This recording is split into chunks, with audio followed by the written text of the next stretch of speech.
que la créativité dont on parlait tout à l'heure, elle reste là, de toute façon.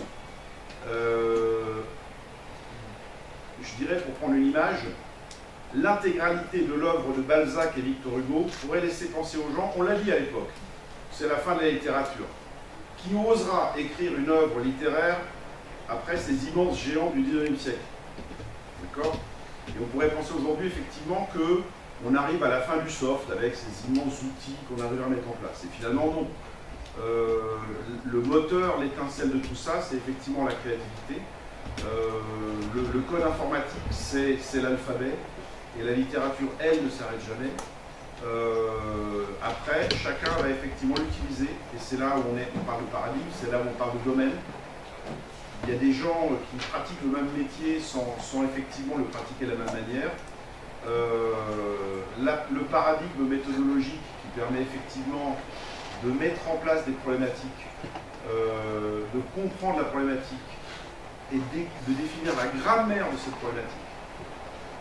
Je dirais que si on voulait être un peu absolutiste en termes d'informatique, vous arrivez sur un problème du monde réel, on vous propose un cahier des charges, on vous pose un problème au sens large.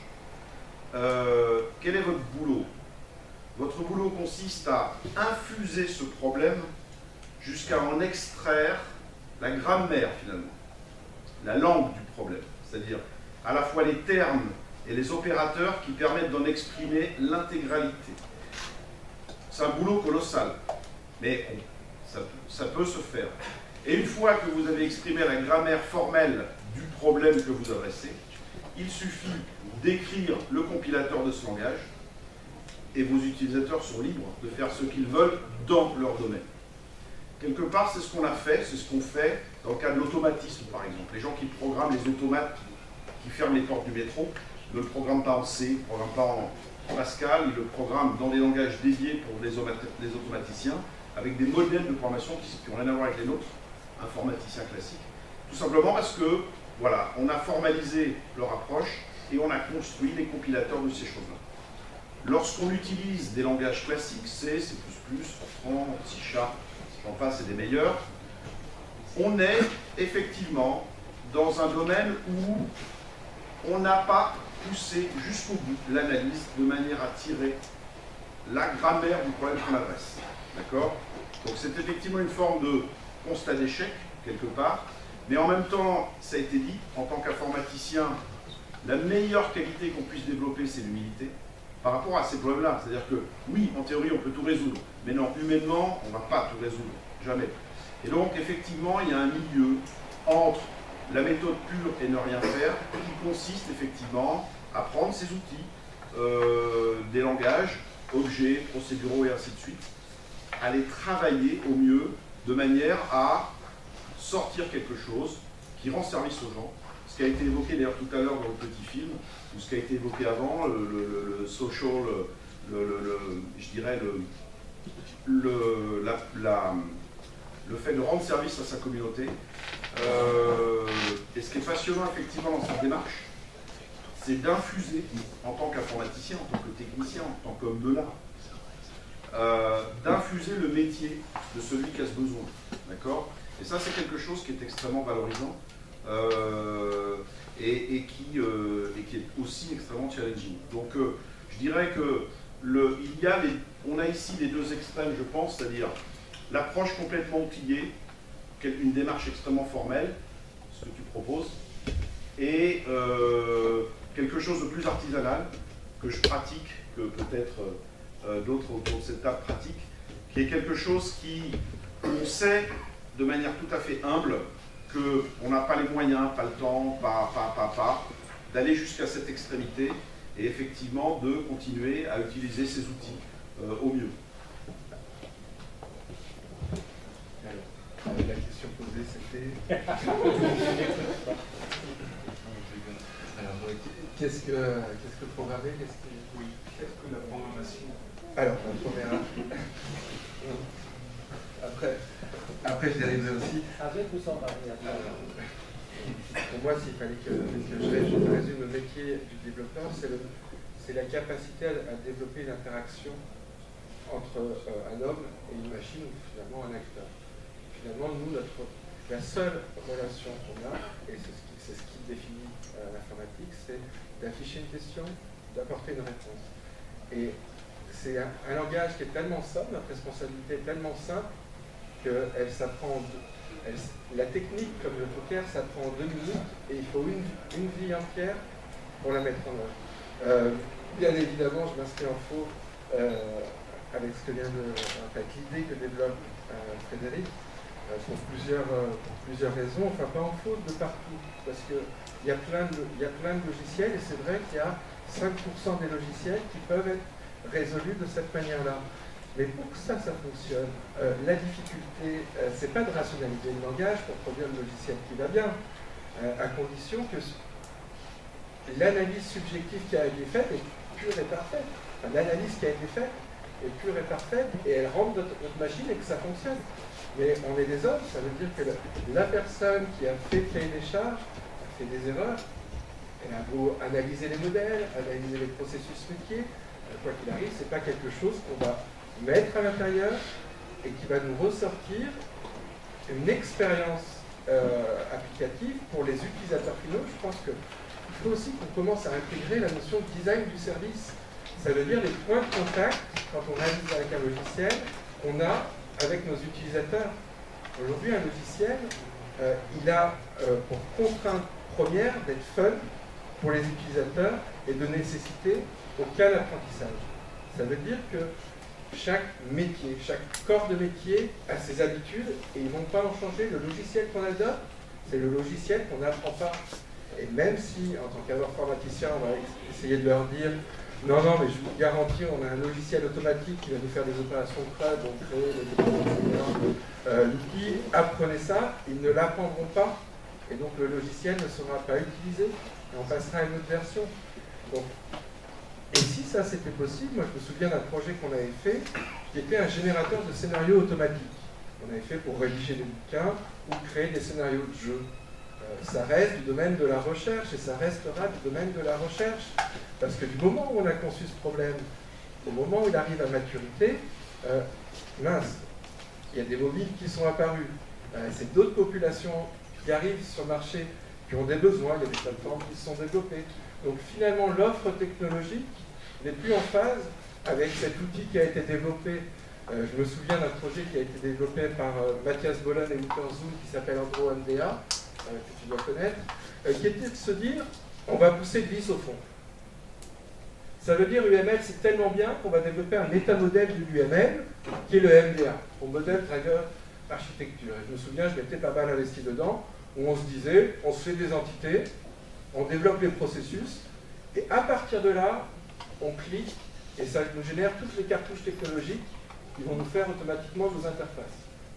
On l'a développé, Mathias et Wouter l'ont développé en 2002, dans la version 2, et ça s'est arrêté dans la version 4-M, parce qu'on s'est aperçu que effectivement, ça produisait rapidement quelque chose qui ne servait absolument à rien, si ce n'est à plaire à ses concepteurs, mais qui faisait presque tout.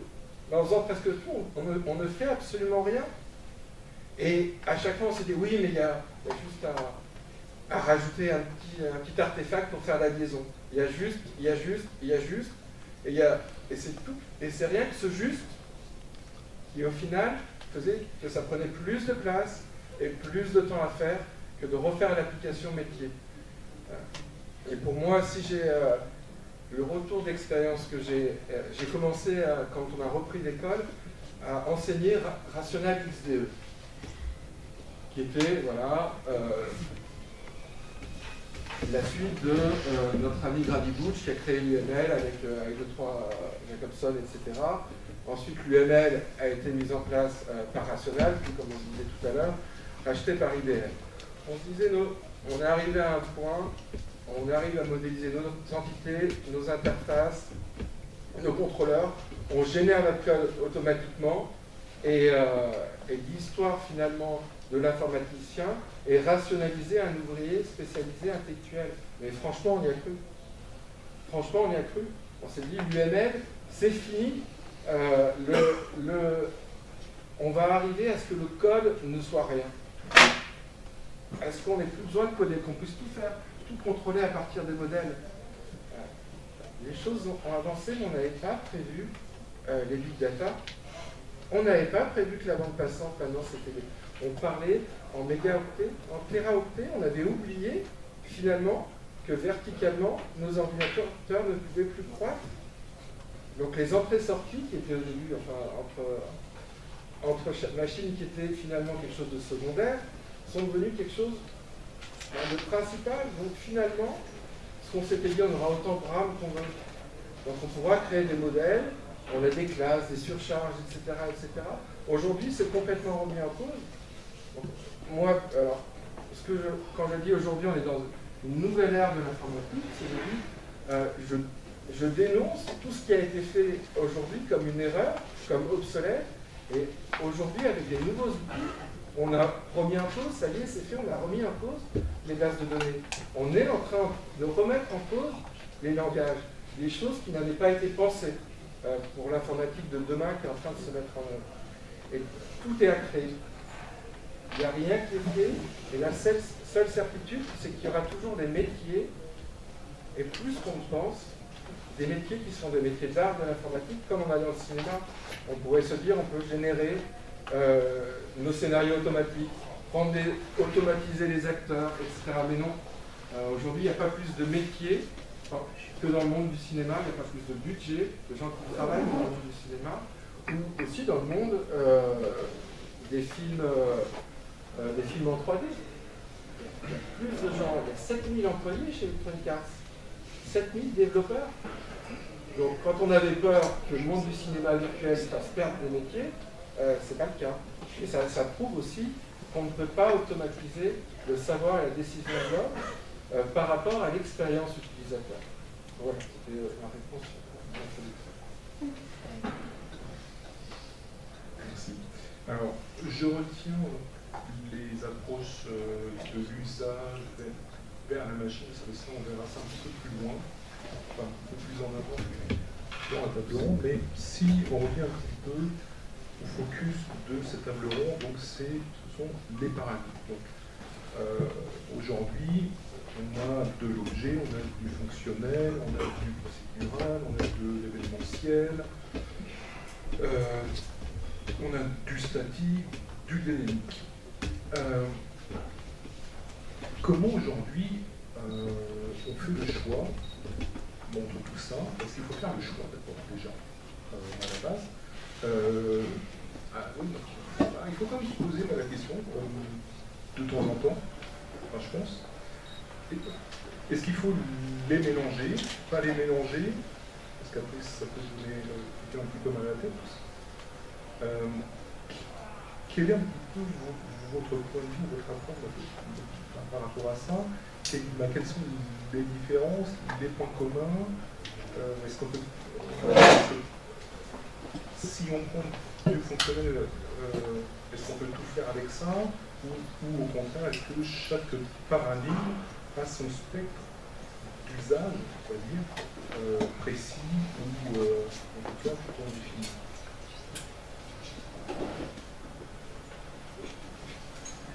Alors, le mot paradigme, déjà, si on l'imagine, si on prend l'usage qui se fait depuis quelques dizaines d'années, c'est Thomas Kuhn qui l'a introduit dans son livre Structure des révolutions scientifiques. Il expliquait comment on change de paradigme, on passe d'un système où on pense que c'est le soleil qui tourne autour de la Terre à une qui pense l'inverse, puis à une troisième qui pense que c'est ni l'un ni l'autre. Donc le propre du paradigme, c'est d'enfermer quelqu'un dans un pensée, de dire voilà, c'est comme ça, conscient ou inconscient. Donc effectivement, là, par exemple, là, en informatique, l'orienté objet est un bel exemple de paradigme parce qu'on est tous coincés dedans. Enfin, tous, je ne me considère pas armé, mais là, beaucoup de gens sont coincés dedans, où on ne peut pas, quand il est devenu quasiment synonyme de bien. Donc si on dit qu'on ne fait pas d'orienté objet, c'est qu'on ne fait pas bien. Et du coup, voilà, le débat est clos, c'est fini. Et du coup, ça crée des résistances de l'autre côté, à notre camp, qui dit, bon, ben nous, on ne va pas faire du objet, on va faire du fonctionnel. Ils ont plein de raisons bonnes pour le faire, mais une des raisons qu'ils avancent, c'est une raison de résilience. Et effectivement, ils ont des points forts, mais ils ont des points faibles aussi. Mais les mondes étant séparés par ce paradigme, on ne peut pas mélanger, on ne peut pas très facilement prendre et écrire du code un peu orienté objet d'un coin et le mélanger avec du fonctionnel dans l'autre, puisque dans l'un, tout est variable, dans l'autre, il n'y a pas même la notion de variable est une hérésie. Donc les mélanges sont difficiles aujourd'hui, et c'est dommage. Et c'est dommage parce qu'il y a du bon à prendre dans chacun des points. Mais il faut choisir quand même, oui, puisque tôt ou tard, quand on commence à développer un projet, il faut se lancer dans un choix. Moi, je mettrais le choix de l'orienté objet parmi les derniers, parce que c'est celui qui maximise le code. Vous obtenez un résultat égal avec à peu près 60 fois plus de code en orienté objet qu'en dynamique, par exemple. Parce que le propre du dynamique, c'est qu'il ne faut pas que ça soit prévu d'avance. Donc le nombre de cas qu'on doit prévoir d'avance est beaucoup plus faible. Du coup, au fur et à mesure, on s'adapte. Du coup, typiquement, un langage JavaScript est un langage dynamique. Et pour moi, un des langages, bien que, à plein de défauts aussi, bien que ça ne marche que dans les browsers, c'est quasiment le langage de maître, parce que l'informaticien, il contrôle son flux d'informations, alors que les langages objets le contraignent. Il dit, ah bah oui, tu as défini 72 classes, tu en as oublié un, donc ça ne marchera pas. Donc en JavaScript, je vais dire, bah, si j'ai oublié un, c'est pas grave, je le fais tourner dans un entreprise. Il s'adapte comme de l'eau dans la montagne, il trouve son chemin, alors que l'approche orientée objet nécessite d'être pensée d'avance et ce qui coince la situation. Donc, s'il faut choisir, choisissez un langage dynamique. Voilà. Mais effectivement, ils ne fonctionneront pas dans un... Ça ne marche pas pour moi. Donc, mais la discussion est extrêmement intéressante et nous n'avons aucune animosité, je dirais, parce que il y a deux choses ici. On a parlé de quels outils pour faire quoi.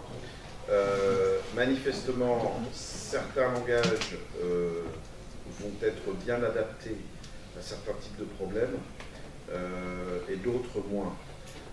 Quand je dis adapté à certains types de problèmes, c'est à la fois dans l'expression du problème et dans l'objet, l'ingénierie. Je rappelle qu'un ingénieur ne travaille qu'à partir du moment où quelqu'un a mis de l'argent sur la table. D'accord ?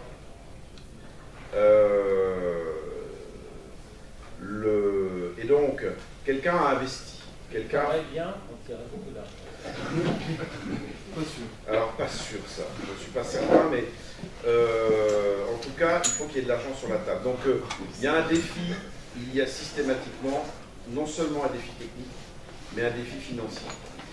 Et le paradigme, le choix du langage et surtout le choix de l'outil associé est une façon de répondre aussi aux défis financiers. UML, j'ai connu la grande époque Unix des années 80 où on avait de superbes outils dans lesquels on faisait des schémas UML et ça générait les squelettes, ça générait le code, ça générait tout. Ce qui a été évoqué tout à l'heure. Il y a des entreprises qui ont dépensé des millions et des millions à cette époque-là pour nous fabriquer des générateurs de code.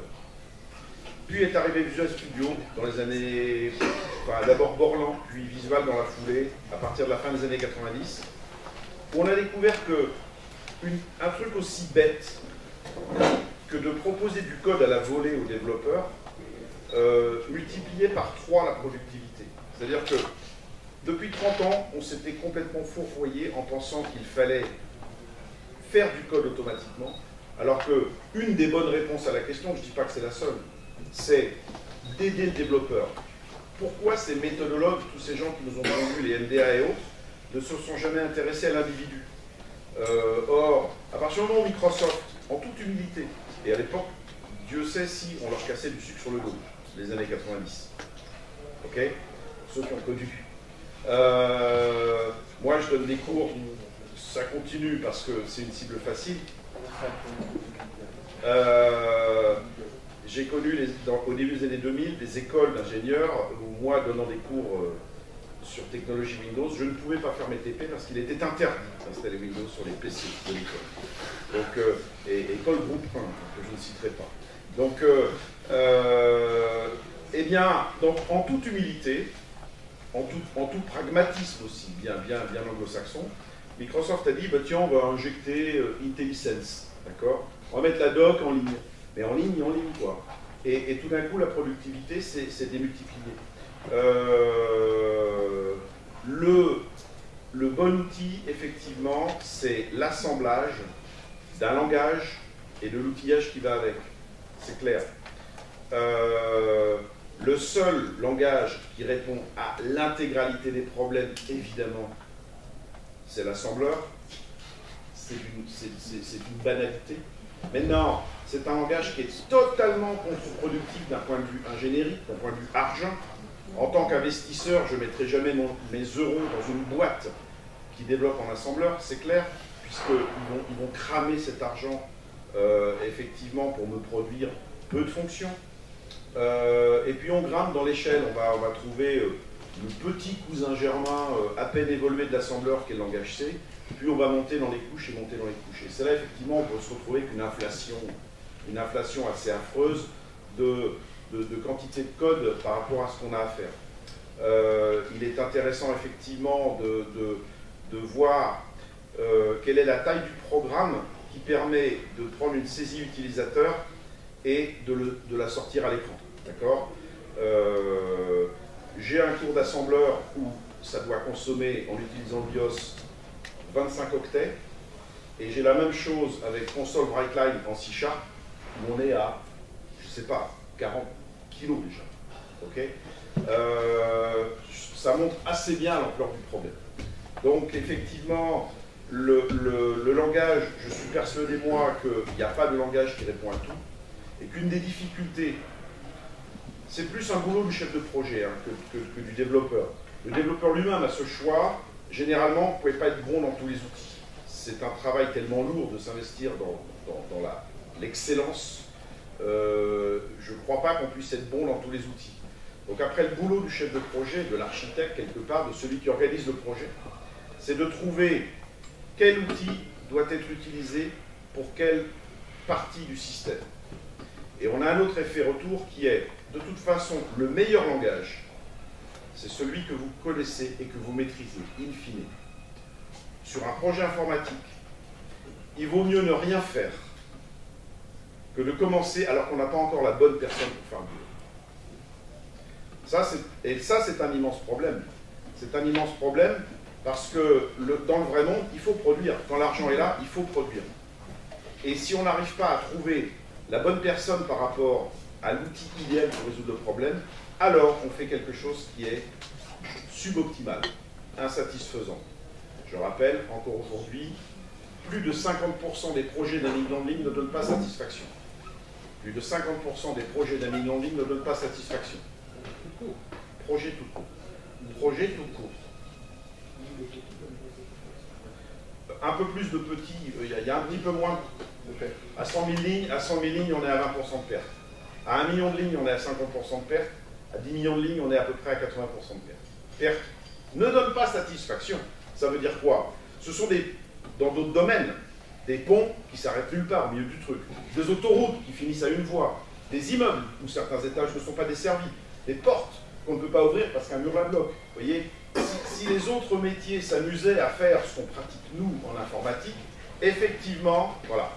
Je pense qu'un des problèmes qu'on a, un des problèmes dont souffre le métier aujourd'hui, ça a été évoqué dans la précédente truc, c'est que quand vous êtes dans une corporation où 50% de vos projets ne donnent pas satisfaction, on a du mal à se faire respecter. Et aujourd'hui, un des problèmes, c'est qu'en tant qu'informaticien, vous savez, il y a des chansons là-dessus, en tant qu'informaticien, on a du mal à se faire respecter parce qu'on a du mal à prouver qu'on est bon. Nous avons un potentiel d'amélioration absolument colossal. quand je dis nous, c'est la planète entière. C'est-à-dire qu'il nous manque 40 000 bons informaticiens en France. Il y en a, mais non, on a du mal à recruter. Pourquoi? Il y a un problème effectivement d'excellence. On va aller chercher en Inde, mais ça ne va pas durer cette affaire. Dans 5 ans, les Indiens, ils auront besoin de 150 000 informaticiens pour l'informatique à eux. Les Chinois, ce sera encore pire, il leur faudra 250 000 informaticiens en Chine pour faire tourner la boutique. D'accord? Aujourd'hui, ils nous prêtent leurs informaticiens, ça va bien, mais ça ne va pas durer. Les prix vont monter, évidemment, c'est clair. Il n'y a jamais eu de situation dans l'histoire de l'humanité où une ressource rare a été peu chère. Nous avons simplement passé récemment une espèce de période bizarre de non-maturité du domaine et de discrédit et effectivement de fantasme. On a toujours eu, moi j'ai toujours vu, des gens qui débarquaient dans des présentations en disant « j'ai la solution à tous les problèmes en informatique ». Ça fait 50 ans que ça dure et je suis tranquille jusqu'à la retraite, j'en entendrai « messieurs, j'ai trouvé, mesdames, messieurs, j'ai la solution à tous les problèmes en informatique ». D'accord? Ça a été enlever les go-to, faire des fonctions, faire des classes, faire du. En fait, force est de constater que chacune de ces améliorations s'est faite en consommant une partie de la bande passante de la machine. C'est comme si vous avez une voiture, elle est capable d'aller, elle a une boîte 5 vitesses, mais pour des raisons X, vous dites, il n'y a plus que 4 vitesses. Vous faites du C++. Non, il n'y a plus que 3 vitesses. Vous faites du Java. C'est un peu ce qu'on dit. On casse la bande passante de la machine. Aujourd'hui, nous sommes confrontés à un problème d'énergie, un problème de consommation, un problème d'optimisation dans nos sociétés, dans nos économies. Il faut revenir vers l'optimal. Et donc, on va être obligé de se reposer la question, effectivement, de remettre en cause toutes ces couches qu'on a mises et mises dans le logiciel. Il y a un point, je pense qu'il est utile d'aborder aussi, parce qu'on n'a pas les langages. On est ici dans une école, se pose la question de l'apprentissage. Pour l'instant, on parle entre pros, ça fait 30 ans qu'on en fait. C'est vrai qu'on connaît. Alors, par quel chemin on est passé, j'en sais rien. D'accord? Alors, moi, quand j'étais à l'école, le diplôme d'informaticien n'existait pas, de toute façon. Le problème était clos, voilà. Je suis ingénieur mécanicien. Ce que j'ai pu apprendre dans mes cours de technologie, les clavettes, les axes, les dialettes, les bistables, les vérins, me sert tous les jours, dans la conception de mes problèmes informatiques. Les modèles sont les mêmes. Les problèmes de parallélisme, les problèmes de conflit, les problèmes de ressources, c'est de la mécanique. Pourquoi? Parce que j'ai intégré ça et je l'applique à mon domaine. À vous de développer votre modèle mental personnel qui vous permet effectivement de coder la machine. Ce qui se passe dans l'ordinateur, ce qui se passe dans cet automate numérique, tous ces 1 et ces 0 qui se baladent, tous ces électrons qui se baladent, parce que les 1 et les 0 sont déjà des symboles, tous ces électrons qui se baladent, c'est parfaitement inhumain, enfin, c'est inaccessible à l'humain, d'accord?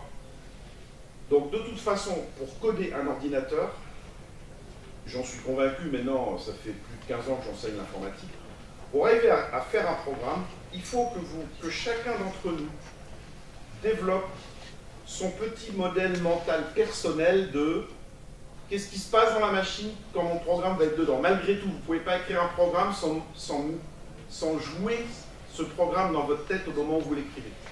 Or, dans votre tête, il n'y a pas un ordinateur, évidemment, il n'y aura jamais un ordinateur. C'est à la fois beaucoup plus compliqué et beaucoup moins performant. En tout cas, par rapport à la formation. Donc, chacun doit se développer son petit modèle mental. Il y en a qui passent par le JavaScript et qui arrivent ailleurs, d'autres qui passent par le C, d'autres qui passent par l'assembleur, certains hardeux. Moi, je constate au niveau des étudiants que ceux qui ont attaqué l'informatique par le hard et ceux qui ont attaqué par le soft ont déjà, dès le départ, des approches assez différentes et donc des modèles mentaux assez différents, effectivement. Et donc, l'enseignement de l'informatique, je pense, c'est un sujet qui va être utile d'aborder. Michael, je peux voir les questions en 2-3 minutes et puis après, alors, la question, c'était les paradigmes. Oui, quel paradigme choisir? J'adore le paradigme objet, je pense que c'est ça. Mais je pense aussi, enfin, quand on parle de paradigme de conception, je ne vais pas parler de paradigme d'implémentation. Finalement, le paradigme objet, c'est l'observation de la nature, où on contextualise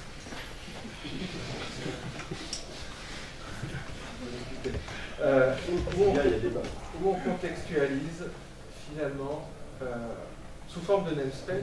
Finalement, un objet, pour moi, il n'y a pas de différence entre une structure en C et un objet. C'est un namespace. On réduit en JavaScript à une accolade ouvrante et une accolade fermée. Non ? Je ne savais pas.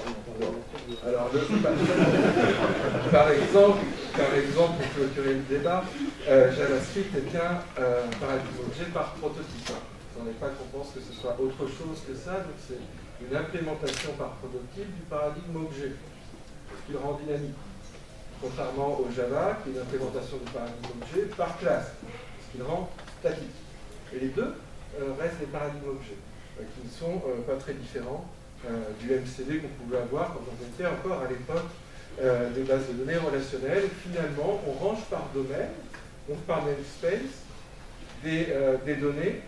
Et ensuite, on se dit, ben, c'est peut-être plus intelligent de rapprocher les unités de traitement de ces données au sein d'un même contexte.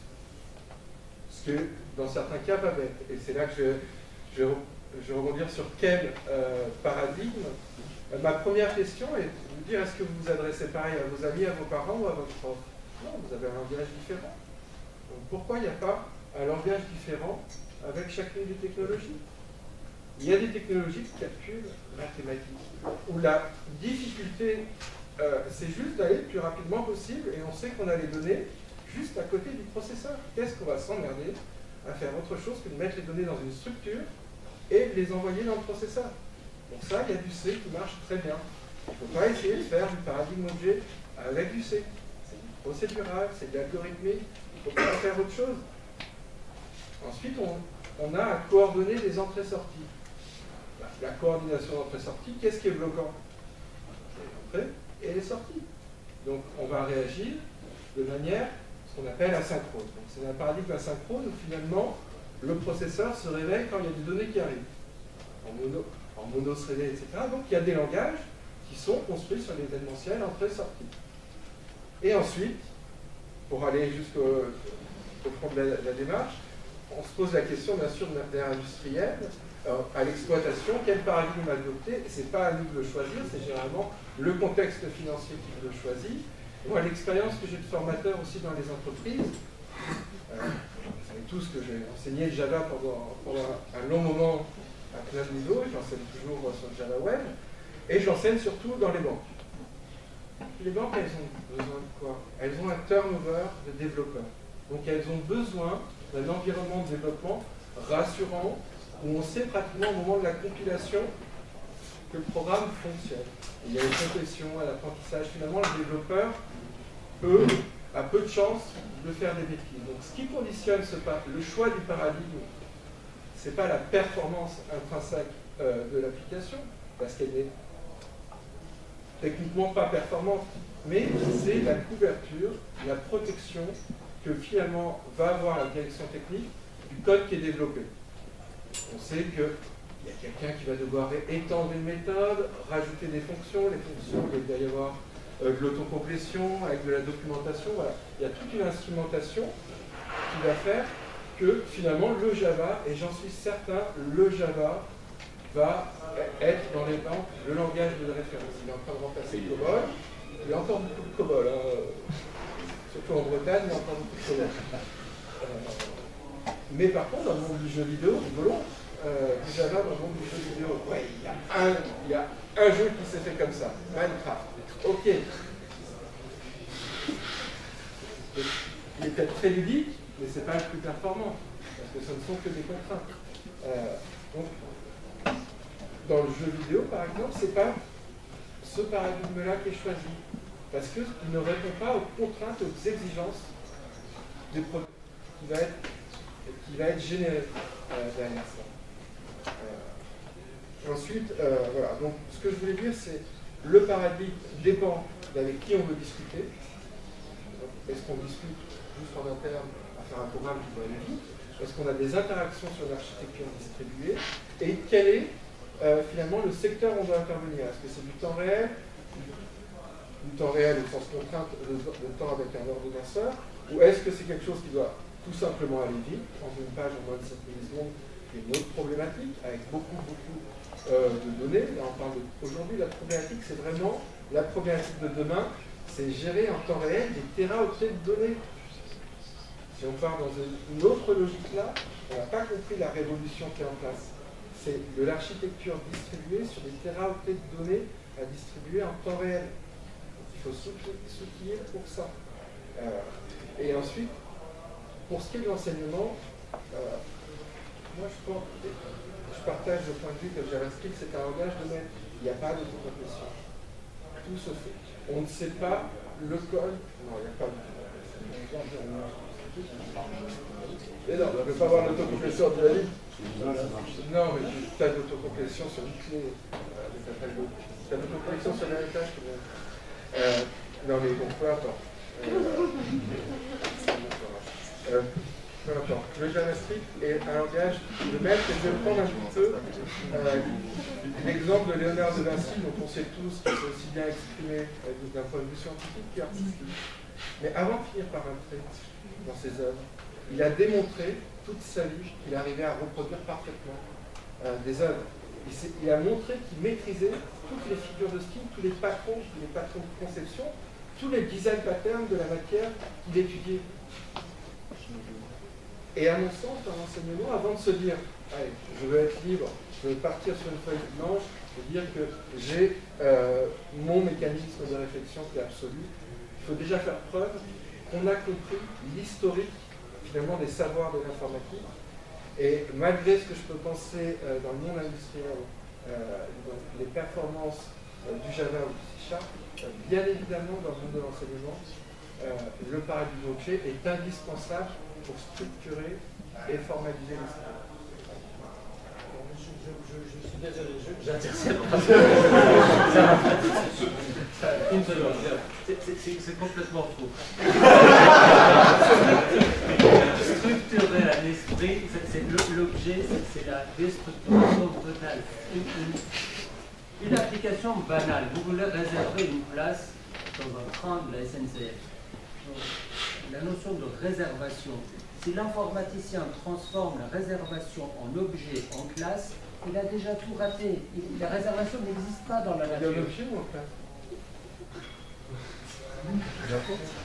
Il est en train de programmer dans un langage réputé, il est côté serveur, il a une réservation. Voilà. Donc la réservation. Donc la réservation, c'est quoi?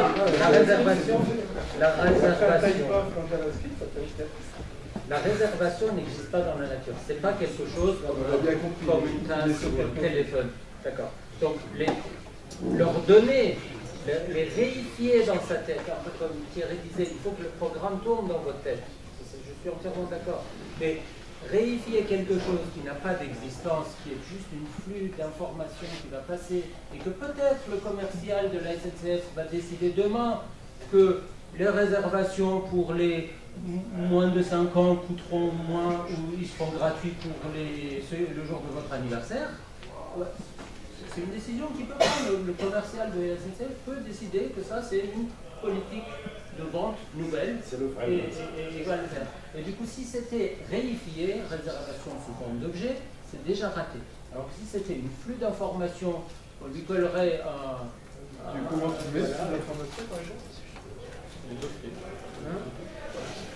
Donc dans la nature, il n'y a pas d'objet du tout. Il y a certains objets, et encore la plupart sont des inventions. Tu as parlé d'électrons, leur existence a une réification aussi. Il y a un courant, certes. C'est un paradigme. Voilà, il y a un courant, certes. Le courant se mesure, la nature des électrons, c'est un peu plus louche.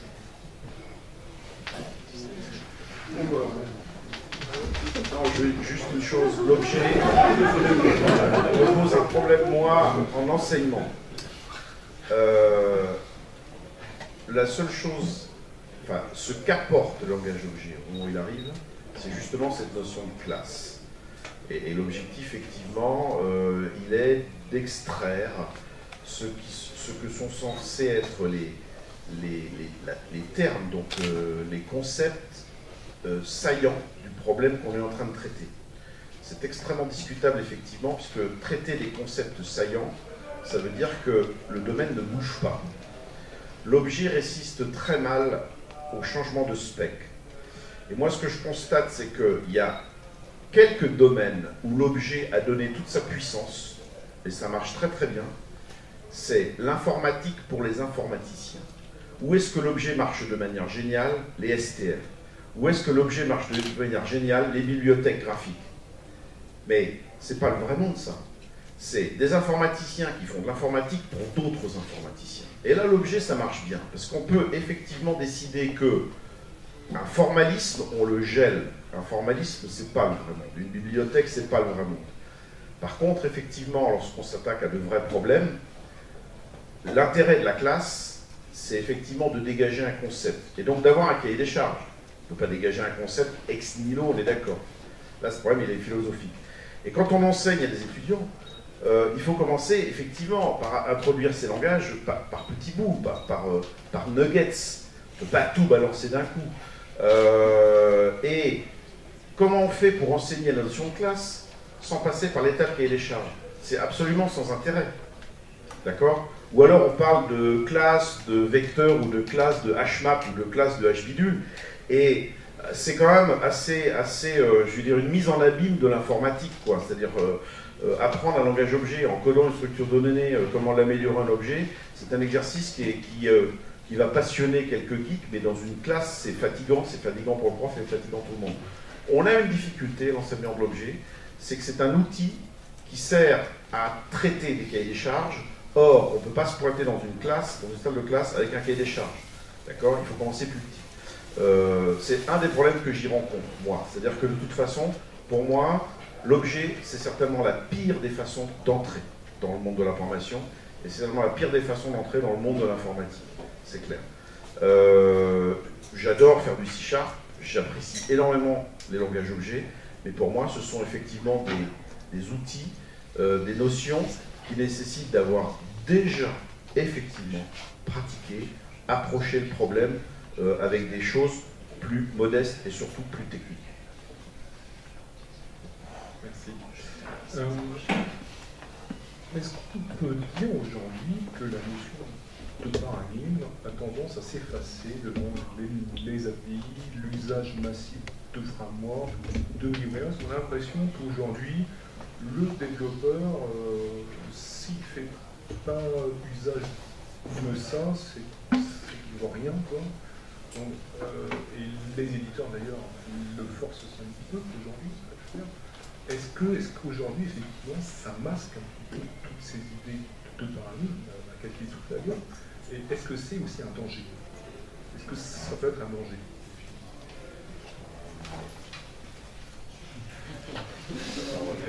Voilà, c'est vrai, effectivement, en informatique, la mode a beaucoup d'effets. Et du coup, aujourd'hui, il n'y a pas une semaine qui passe sans qu'il y ait une bibliothèque JavaScript de nouveau qui sort. L'arrivée du cloud computing a complètement changé la donne pour beaucoup de choses, parce qu'on n'a plus besoin d'écrire des programmes comme on l'écrivait avant. Donc, effectivement, ça force à changer les attitudes et casser un certain nombre de paradigmes établis. Et c'est une bonne chose, parce qu'on ne se trouve pas dans une situation très, disons, intéressante, puisqu'on a des milliards investis et perdus. Les pertes en informatique, ce sont centaines de milliards annuels en Europe seulement. Donc c'est un gâchis monstrueux. Donc que ça change, tant mieux. Maintenant, c'est sous l'effet de la mode, ça va percer d'un côté ou de l'autre, et qu'il faut être vigilant dans quel sens il va, mais oui. Alors, pour le sens de la question, est-ce que les paradigmes, finalement, se déduisent des librairies? Ah non, en fait, parce qu'ils sont masqués par ça, est-ce qu'aujourd'hui, évidemment, le framework, donc c'est un masque, le paradigme trop, le masque trop, est-ce que le développeur peut perdre le sens de la réalité de ces paradigmes?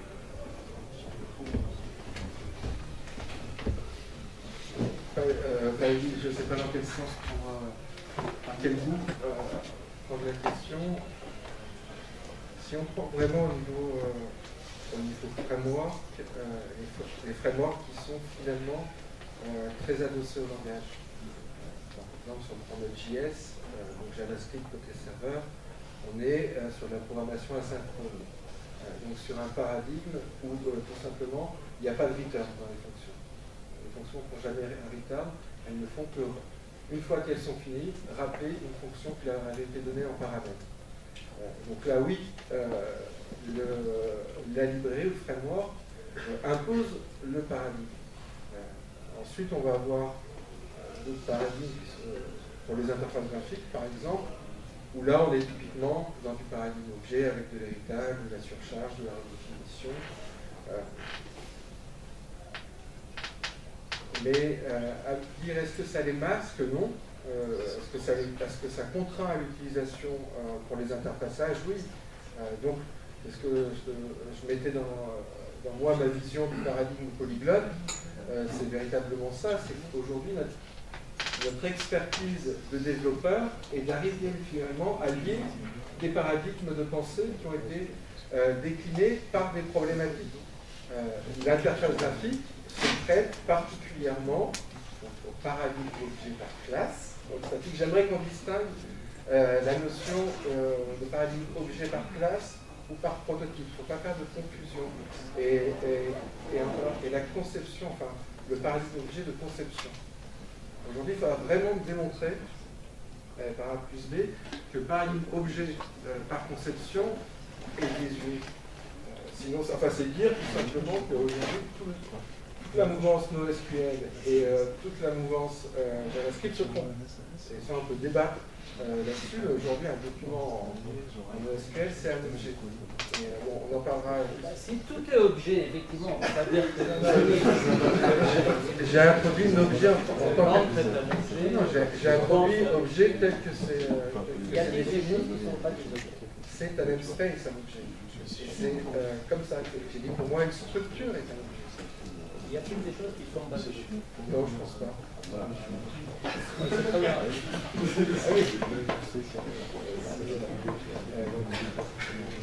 Donc pour en revenir, voilà, c'est sur l'idée de paradigme polyglotte. On va être par contre en capacité, c'est pas évident de comprendre véritablement un paradigme procédural, un paradigme fonctionnel non plus, avec justement le fait qu'il n'y a pas d'effet de bord, de variables, etc., de stabilité, des états à l'intérieur des méthodes.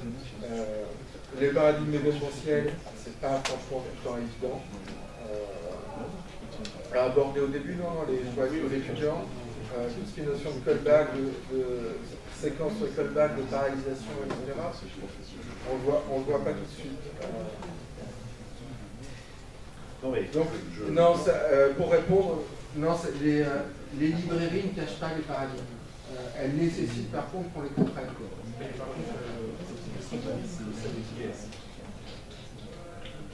D'une certaine manière.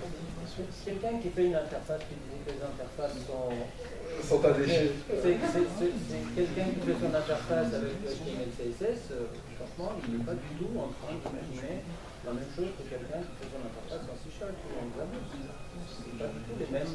Non, on a quelqu'un qui répond à 2000 utilisateurs, face à quelqu'un qui répond jusqu'à 2 utilisateurs simultanés. Donc c'est pas pareil.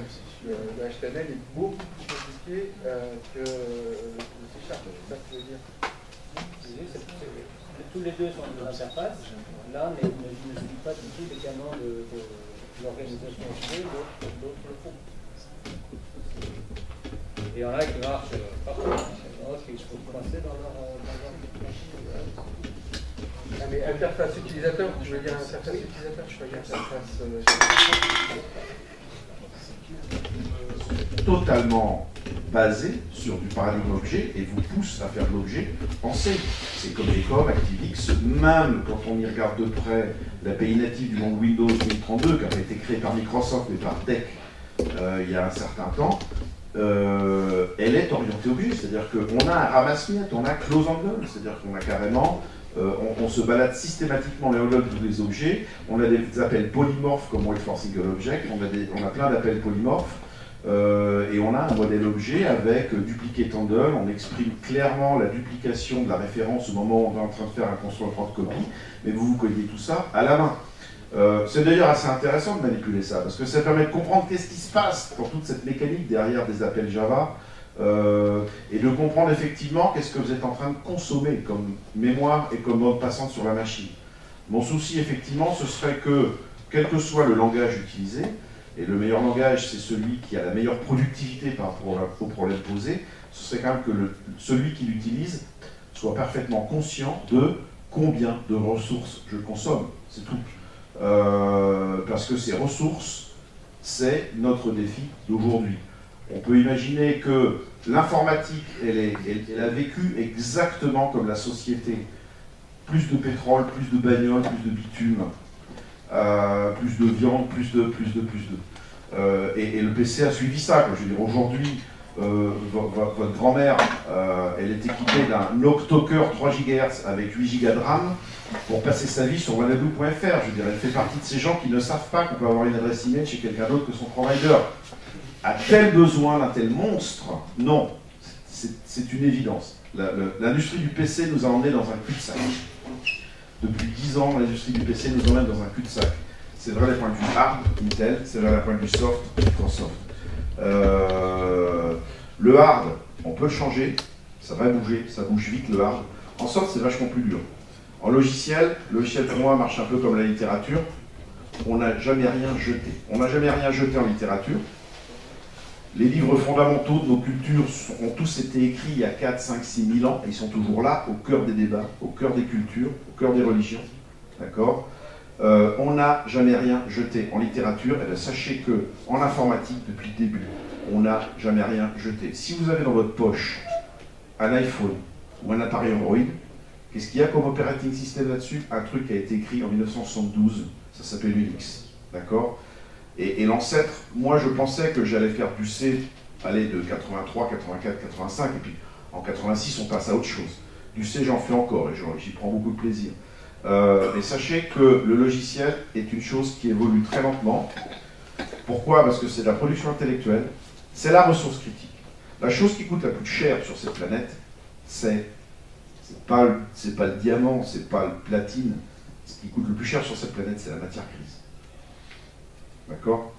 Et là, effectivement, l'informatique, il y a des débats, c'est vivant, c'est vif, ça échange, ça montre bien que, exactement comme en littérature, exactement comme dans tous les domaines cérébraux, tous les domaines artistiques, il y a des débats, et là où moi je suis heureux, c'est que ces débats, ça fait 30 ans que je les vois, et si j'ai encore la chance de participer à ce métier dans 30 ans, on aura les mêmes débats.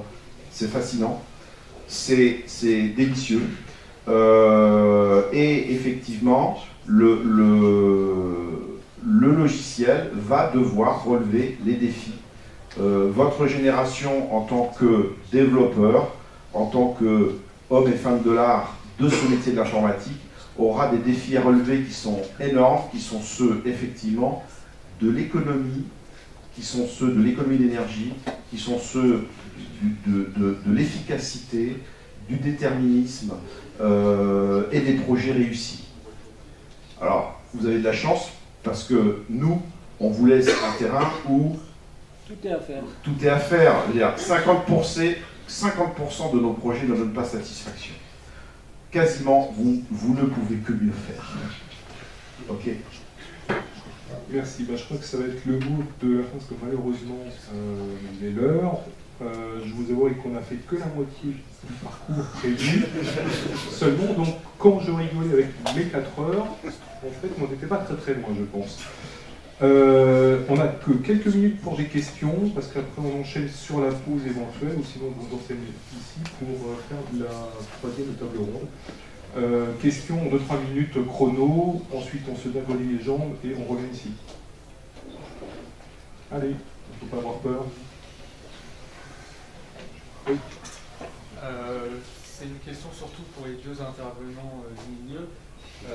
2 du milieu Oui. Oui. Quand vous parliez d'apprendre justement la programmation, quel paradigme apprendre en premier, vous avez déconseillé l'objet. Vous, à votre époque, je ne pense pas que vous aviez le choix entre apprendre les deux. C'était sûrement plus du procédural. Oui, moi j'avais de l'assembleur sous la main. Donc, on avait des choses qui étaient du force, qui est un super objet quelque part, parce que en force, ce que vous écrivez, c'est un dictionnaire. Programmer du force, c'est écrire un dictionnaire. Donc ça nécessite une réflexion par rapport au problème qui est encore plus forte que celle de l'objet, parce que la seule chose que vous avez le droit d'écrire en force, ce sont les mots de votre problème. Et après, le langage s'écrit comme des phrases, d'accord? Donc on avait le choix entre un tas de trucs. Quel est le... Mais alors du coup, j'en viens à la question principale. Est-ce que vous pensez que vous avez une grosse crédibilité en disant qu'aujourd'hui, avec les langages objets, il ne faut pas commencer par apprendre l'objet à quelqu'un qui n'a jamais fait d'informatique et lui parler directement d'assembleur, de comment... J'ai pas dit ça. Enfin, moi, en ce qui me concerne, j'ai pas dit de commencer par l'assembleur. Non, lui, il a décrié l'objet. Il a dit, il ne faut pas commencer par l'objet. Commencez par programmer ce que vous voulez. Il n'y a pas d'abstraction aussi forte que l'objet à quelqu'un qui ne raisonne dans la vraie vie que par abstraction. Ah, j'ai rien dit contre l'abstraction non plus. Hein. Non. Mon expérience d'enseignant et mon expérience d'employeur, d'accord, sur le sujet effectivement de l'informatique embarquée, domaine exigeant, puisqu'il nécessite pour chaque ligne que vous écrivez de savoir quelles en sont toutes les conséquences. Toutes les conséquences. Quand un système doit tourner 20 ans sans s'arrêter, chaque ligne écrite, il faut en connaître l'intégralité des conséquences. Et ça coûte, enfin nos projets, on n'a pas plus d'argent que les autres pour les faire.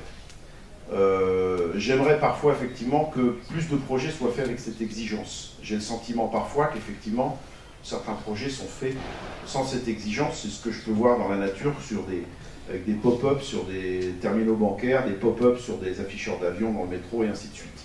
Là, il y a eu manque d'exigence. Et pour moi, effectivement, l'erreur vient d'une trop grande confiance dans un outil et surtout des bibliothèques objets. C'est plus les bibliothèques qui font mal d'ailleurs dans ce domaine que le langage humain. Et le problème que je constate, c'est que j'ai vu moult fois des gens progresser du bas niveau vers l'objet. J'ai très rarement vu des gens capables de redescendre de l'objet vers le bas niveau. D'accord? Moi, en tant que recruteur, je suis souvent obligé de cibler des gens qui ont d'abord fait des diplômes d'électronicien.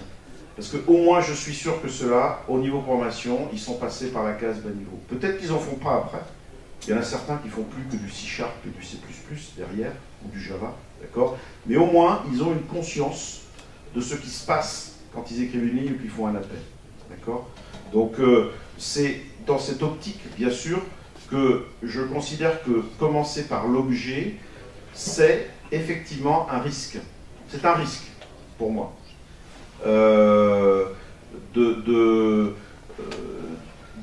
D'avoir du mal, effectivement, à pouvoir écrire un programme optimal. Donc, quelque part, vous avez appris un outil extrêmement puissant. Vous avez appris à cuisiner vos nouilles sur votre camping-gaz. Super. Maintenant, il n'y a plus de camping-gaz. Vous n'êtes pas bien. C'est tout. Voilà, en métaphore un petit peu, ce que je pense effectivement de cet apprentissage. Savoir se débrouiller et savoir comprendre ce qui se passe en bas niveau. C'est ça le truc. Quelqu'un en 30 secondes. Pour remonter là-dessus, encore une fois, je ne veux pas qu'il y ait véritablement de confusion entre le paradigme de conception qui est objet et les paradigmes la réduction de ces paradigmes de l'implémentation sur lequel il y a beaucoup à dire. Ça c'est paradoxal parce que moi finalement je commençais l'enseignement avec vous en procédural avec des pointeurs sur pointeurs en C, donc à plus bas niveau possible, et en même temps je défends l'idée que je suis pour le paradigme objet, mais je suis absolument contre tout ce qui est getter, setter, je suis absolument contre tout ce qui est notion d'interface, je suis absolument contre tout ce qui est JVM ou CLR, etc. Je suis absolument contre tout ce qui est on va dire protection des données, des librairies, finalement toute l'instrumentation du Java et du C# nuit au concept fondamental de l'objet. Mais c'est pas parce que aujourd'hui les langages instrumentés de l'objet ne sont pas les bons qui font remettre en cause ce découpage modulaire du problème. La notion de découpage modulaire d'un problème par objet, ça c'est quelque chose de constant dans le temps. On a beau dire ce ne sont pas des objets, si dès lors qu'il y a un contexte, c'est un objet. Dès lors que plusieurs choses peuvent être réunies en quelque chose, c'est un objet, peu importe qu'au final on dise qu'on va l'implémenter en... on se fout du langage d'implémentation. Il reste au débat en tout cas. Alors, alors, juste une toute dernière question en 30 secondes et après on arrête. Une toute dernière. 32, Fini. 30 secondes. Merci. Voilà. Parfait. Merci à tous.